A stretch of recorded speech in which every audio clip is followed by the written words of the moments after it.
tous et bienvenue chez Jordan. Alors Jordan, c'est un passionné de dendrobates et il nous a ouvert ses portes pour nous présenter un petit peu ses petits protégés.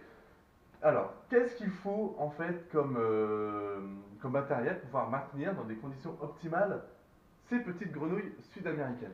Donc pour un trio de deux femelles et un mâle, Ouais. le minimum vital c'est un terrain de 60 par 40. Donc, c'est ce que Donc tu... celui-ci non c'est un plus grand, c'est un Ouais. 90-60 parce que 60-40 on conseille au minimum mais ça fait vraiment petit je trouve. D'accord. Ils n'ont vraiment pas beaucoup d'espace pour...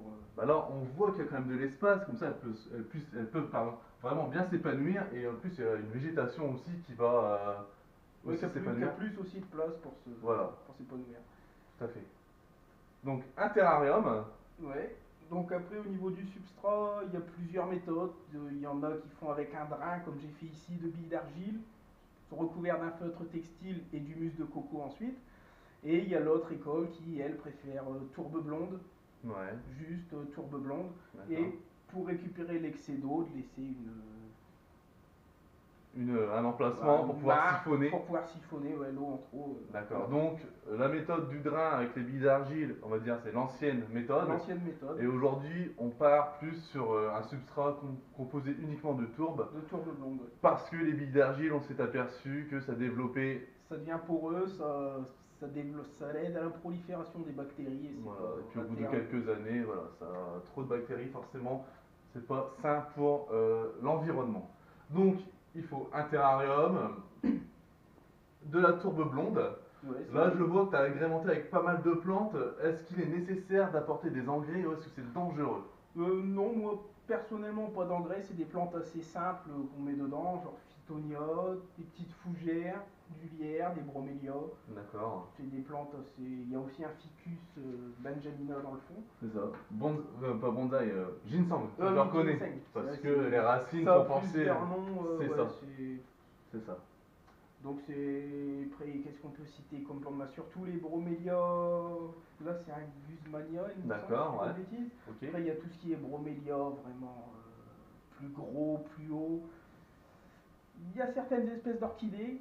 Ouais. Moi, j'ai essayé, j'ai pas réussi, donc j'ai laissé tomber. D'accord.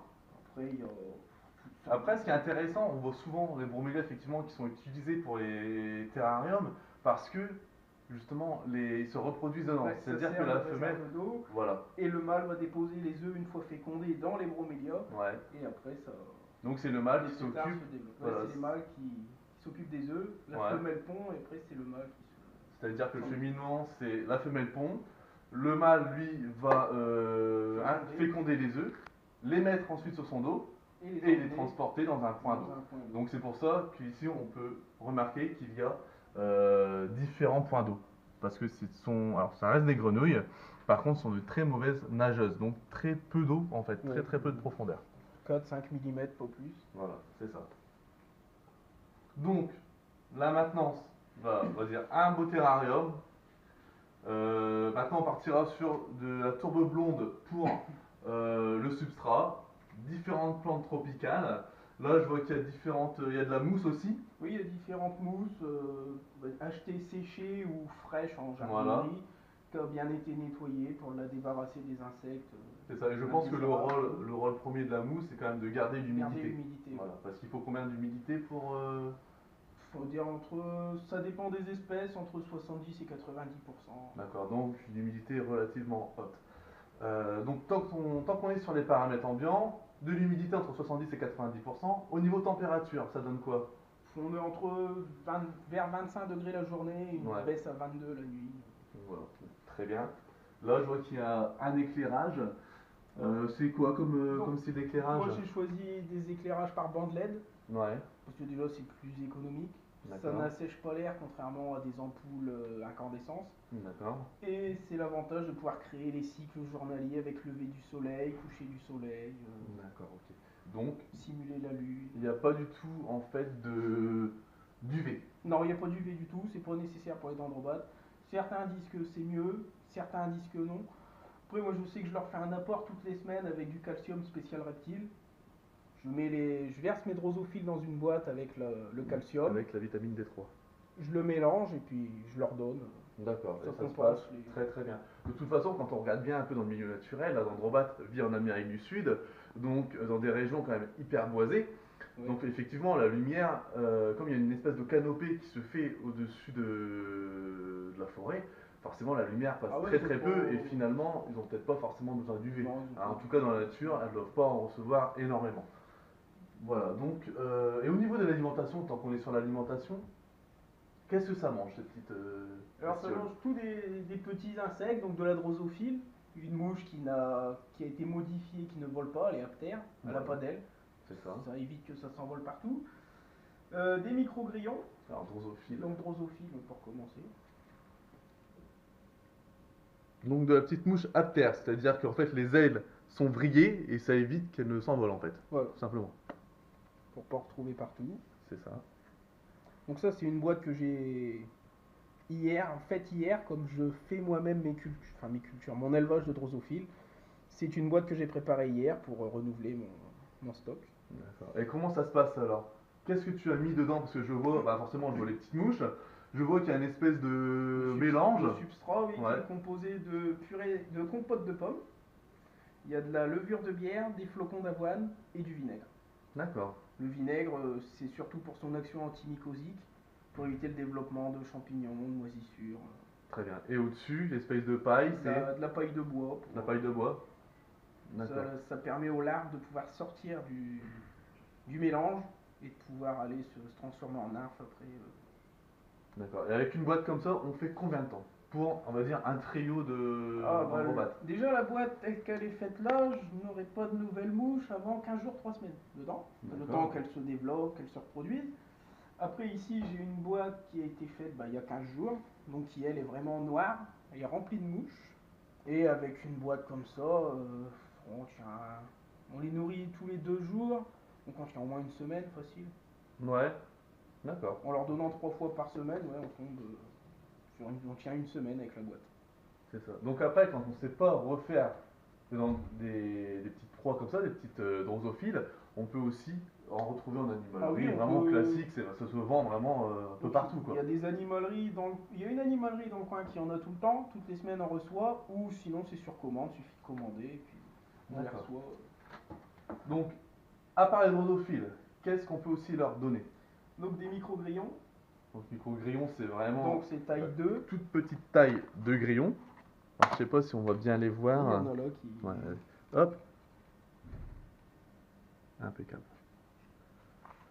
Parce que j'imagine que dans la nature, ce sont des prédateurs, forcément. Ils ont un panel de choix relativement phénoménal, hein, Ouais. donc il faut essayer de reproduire ça aussi en captivité. C'est pour ça qu'on va leur distribuer différents types de proies pour éviter les carences et surtout, enfin aussi, les excès alimentaires.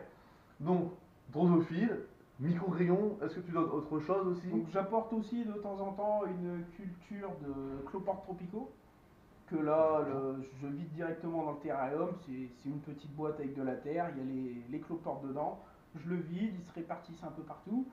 Et les colamboles, pareil, ça permet en même temps, ça nourrit les dendrobates quand elles en trouvent, et ça permet aussi de nettoyer le sol, c'est des tritivores, donc ça mange les drosophiles mortes, tout ce qui Les traîne, restes. ça nettoie les restes. Ouais, donc c'est utilitaire en plus. Ouais, c'est utilitaire. C'est une alimentation, mais en plus un utilitaire dans le terrarium. Très bien. Donc là, rien que 4 proies différentes, enfin, je trouve ça très très bien. Et maintenant, au niveau de la distribution, tu fais ça tous les combien de temps? Tous les 2 jours, Tous les 2 jours? avec une à 2 fois par semaine, ça dépend de ce qu'on trouve.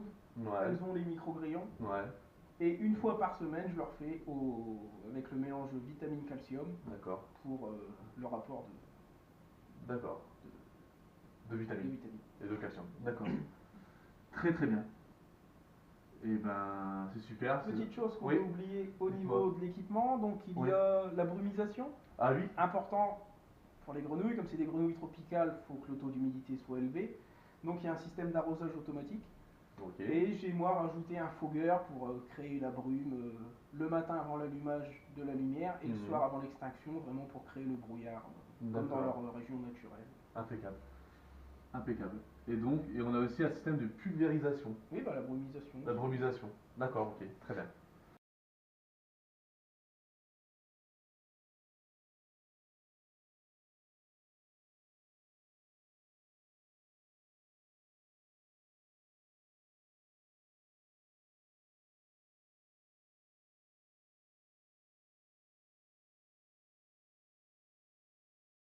On ne peut s'empêcher quand on regarde ce genre d'animal, ils ont vraiment des couleurs très très très très vives, très intenses en fait. Alors il faut savoir que dans la nature, ce sont des animaux venimeux. C'est-à-dire qu'en fait ils vont manger une espèce d'insecte autochtone, donc originaire on va dire bah, de là où elles vivent. Donc pour les azuréus, tu me dis si je me trompe, ça vit au Suriname. C'est ça. C'est ça, très bien. Donc là-bas, elles vont trouver en fait un insecte, et quand elles vont le manger, elles vont créer en tout cas de la batrachotoxine, C'est hein, ça. aussi connue sous le nom de Dans- BTX.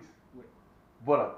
Et donc, ah, regardez, le système de brumisation se met en route, donc ça recrée une légère pluie, vraiment avec des fines gouttelettes en fait. Voilà. Donc on était à la batrachotoxine qu'elles sécrètent via leur peau, et c'est vrai qu'il y a certains peuples originaires d'Amérique du Sud qui utilisent en fait cette toxine pour mettre sur leurs flèches. Elles frottent leurs flèches, elles ont une petite poche à leur ceinture avec Voilà. des dents de robot dedans. Elles D'accord. frottent leurs flèches sur leur peau pour après pouvoir tuer leur proie. C'est ça. Et donc en fait, d'où certainement l'origine de la couleur hyper intense pour dire au prédateur, ben voilà, venez pas me consommer parce que je suis venimeux. Voilà. Et ça, c'est ce qu'on appelle en fait, nous dans notre jargon, l'aposématisme en fait, tout simplement. C'est ça. On est d'accord. Donc là, par contre, il n'y a aucun danger. Elles ne peuvent pas Non, elles sont en. sécréter ce plus, genre Celles-ci d'acroïdes. sont nées en captivité, donc elles n'ont D'accord. jamais connu leur espace naturel. D'accord. Donc là, elles sont vraiment. Ou alors, si elles ont de la toxine, c'est vraiment. C'est très très léger. Très infime. Et de toute façon, vu leur alimentation, il n'y a rien dedans qui produise, du toxine en fait. D'accord. Par contre, bah, c'est comme tout quand on manipule un animal, toujours bien se laver les mains avant et après. Enfin, ça, c'est juste de. Et on évitera quand même de les manipuler parce que leur peau étant assez fine Ouais. et sensible, C'est ça. c'est pas. De toute façon, c'est pas un animal qui est fait Ah pour non. être manipulé, c'est plus pour l'observation. On est d'accord. Voilà. Donc, bah écoute, je te remercie pour la présentation des dendrobates, et je repasserai certainement dans quelques semaines, hein, si tu m'invites, hein, je ne m'impose pas, pour nous montrer un peu ton programme que tu as fait au niveau de la distribution de l'alimentation, au niveau, on va dire, de la gestion de tes paramètres ambiants. On fait ça? Pas de soucis. Eh ben écoute, je te remercie, et puis bah, nous on se dit à bientôt pour une nouvelle vidéo. Ciao les amis! Au revoir.